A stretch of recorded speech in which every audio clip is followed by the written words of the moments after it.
অবশেষে দীর্ঘ 4.5 কিমি ট্রেক করার পর আমরা এসে পৌঁছালাম গুড়াসকুঞ্জে। এসেই বড্ড খিদে পেয়ে গেছিল আমাদের, কিন্তু যখন এসে শুনলাম আমাদের জন্য রাখা খাবার অন্যরা খেয়ে চলে গেছে, তখন আমরা কেঁদেই ফেললাম।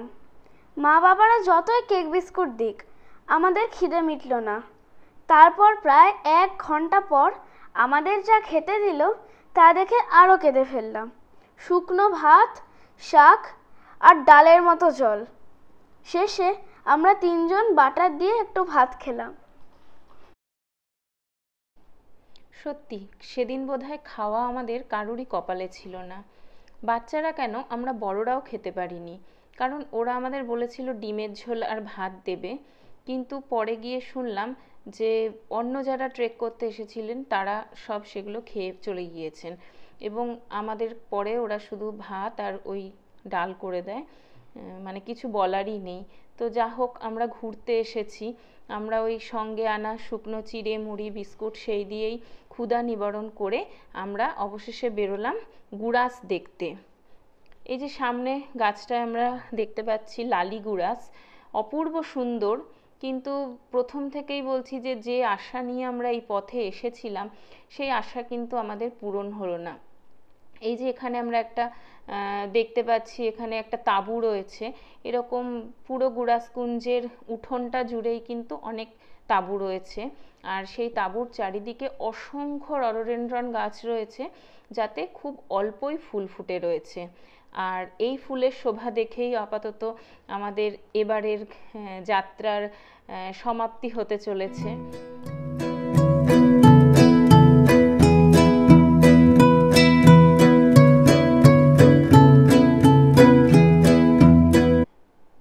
এই হলো আমাদের আজকের রাতের থাকার ঠিকানা। পেটে সামান্য মাখন ভাত পড়াতেই ওদের উচ্ছ্বাস আর দেখে কে।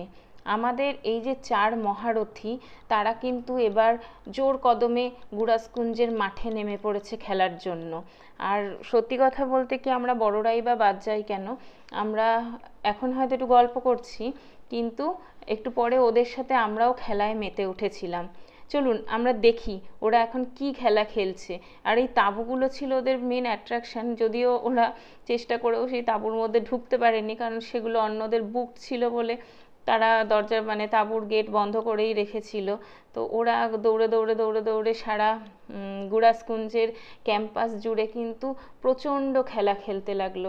ওদের সারাদিনের কোনো ক্লান্তি নেই। ওরা যে 4.5 কিলোমিটার হেঁটে এসেছে, এই ছোটো ছোটো বাচ্চাগুলো, ওদের সামান্যতম পা ব্যথা নেই, ক্লান্তি নেই, কোনো কিছু নেই, শুধুই খেলা আর খেলা।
অবশেষে পাহাড়ের বুকে সূর্য অস্তমিত হলো।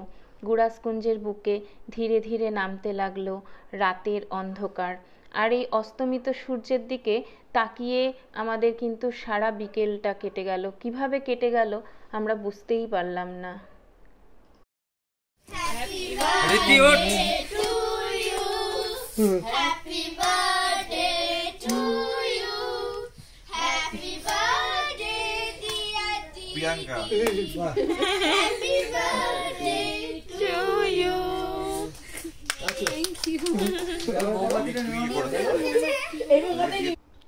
গতকাল অন্ধকার গুড়াসগঞ্জে আমাদের রাত কেটেছিল মাত্র একটা মোমবাতি দিয়ে। আর তার মধ্যেই নিচের টেন্ট থেকে একটা দাদা ও দিদি এসেছিল দিদির বার্থডে সেলিব্রেট করতে। অন্ধকারে কেক কেটে বার্থডে সেলিব্রেশন আমার জীবনে প্রথম দেখা। আজ আমরা ব্রেকফাস্ট করে আবার বেরিয়ে পড়েছি হিলের দিকে। আবার সেই 4.5 কিমি পথে ফিরে চলা। আজ আমরা নেমে চলেছি হিলের দিকে। গতকাল রাতে আমরা আর কোনো ছবিই তুলতে পারিনি, তার কারণ হচ্ছে অন্ধকার। আমি সত্যি বলছি, আমার জীবনে এরকম অন্ধকার বোধহয় এর আগে কখনো দেখিনি। যখন অন্ধকার নেমে এলো তখন গোটা গুড়াসকুঞ্জে মাত্র একটা মোমবাতি দিয়ে গিয়েছিল আমাদের সেই ঘরে। আর আমাদের ঘরে 28 জনের শোয়ার অ্যাকোমোডেশন ছিল। সেখানে আমরাই 12 জনের একটা টিম ছিলাম, আর আমাদের সাথে আরও 2 জন ছিলেন, তারা অন্য নিজেরা এসেছিলেন। তো সেই 14 জন মাত্র একটা মোমবাতির ভরসায় কিন্তু আমরা রাত কাটিয়েছি। তবু তার মধ্যেই যখন নিচের টেন্ট থেকে ওরা বার্থডে সেলিব্রেশন করতে এলো, আমাদের কিন্তু ভীষণ আনন্দ হয়েছিল। তারপরে যখন ধরুন বাথরুমে যাচ্ছি তখনও সেই মোবাইলের টর্চই ভরসা। এমন হলো যে মাঝখানে আমাদের অনেকের মোবাইলে কিন্তু চার্জও ফুরিয়ে গেল। সে এক ভয়ঙ্কর রাত। তার মধ্যেও আমরা কনকনে শীত আর অন্ধকারকে উপেক্ষা করে কয়েকজন বাইরে যখন বেরিয়ে এসে আকাশের দিকে তাকিয়েছিলাম, সেই দৃশ্য বোধহয় কখনো কোনো জীবনে ভুলতে পারবো না। মনে হচ্ছিল যে আকাশটা যেন আমার হাতের নাগালে চলে এসছে। এত অগুন্তি তারা জীবনে হয়তো কখনো দেখিনি, আর তার জন্য কিন্তু এই অন্ধকারই ছিল ভরসা।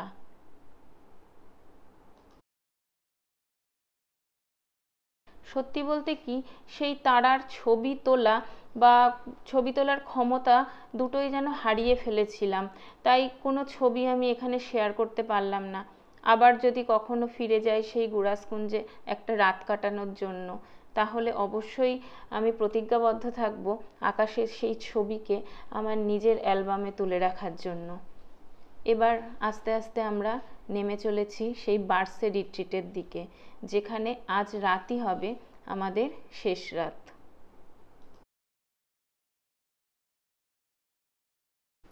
বার্সে রিট্রিটে ফিরে এসে আজ মনটা খারাপ লাগলেও শেষ রাতটা স্মরণীয় হয়ে থাকলো ক্যাম্পফায়ার, ধোয়া ওঠা চিকেন আর গানের তালে নাচের মধ্যে দিয়ে। আমরা 4 জন তো খুবই নাচলাম, সাথে আমাদের মায়েরাও সমানভাবে নাচলো। আর চিকেনের স্বাদ ছিল দুর্দান্ত, জিভে লেগে থাকার মতো।